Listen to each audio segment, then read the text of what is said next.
Je suis Madame Dembélé Hadidiatou Konaré, psychologue clinicienne. Je travaille à l'hôpital principal de Dakar au service Pavillon France. Aujourd'hui, je vais m'entretenir avec vous par rapport à la prise en charge des aspects psychologiques des cancers gynécologiques. Déjà à l'annonce d'un cancer, quel que soit le type de cancer, la plupart du temps, les gens voient leur mort arriver. L'être humain n'est pas préparé à voir sa mort.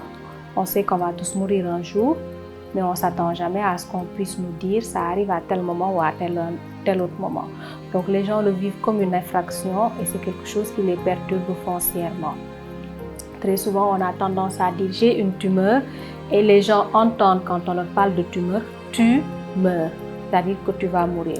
Donc ce qui fait qu'ils ont besoin d'avoir une certaine assistance, d'un certain accompagnement pour digérer cette nouvelle qui va créer beaucoup de bouleversements et de changements dans leur vie.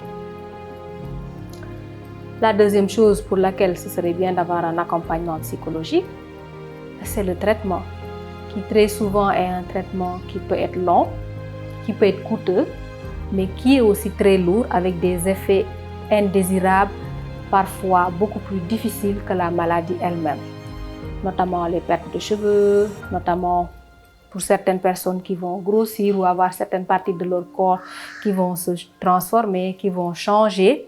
C'est important de pouvoir les accompagner pour qu'ils puissent supporter tous ces effets indésirables-là pour arriver au but.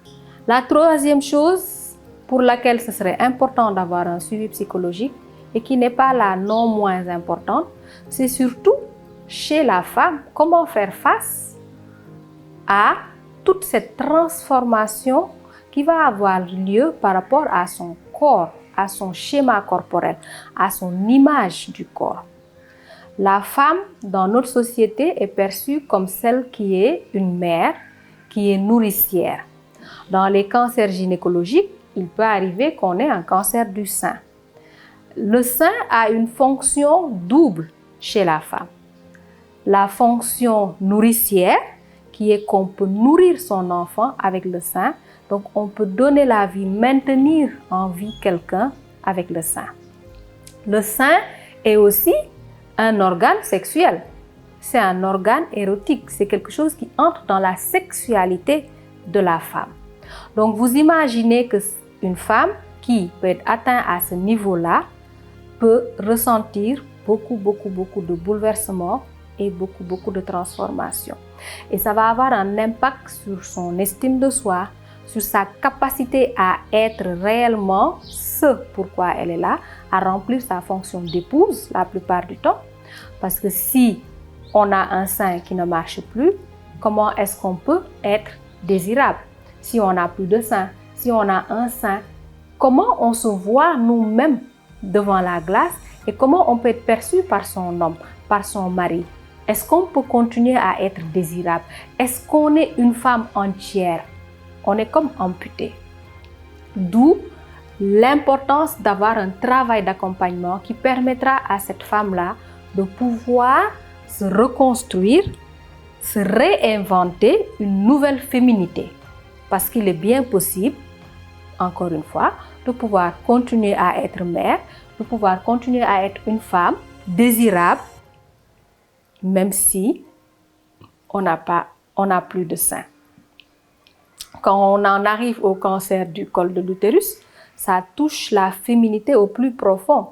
L'utérus de la femme est ce lieu sacré qui permet de porter l'enfant, qui permet de protéger l'enfant, de le faire se développer, grandir et sortir.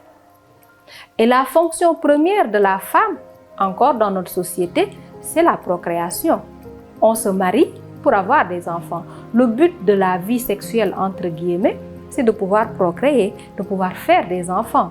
Dès l'instant que quelqu'un se marie, on s'attend à voir le ventre grandir, grossir, s'arrondir.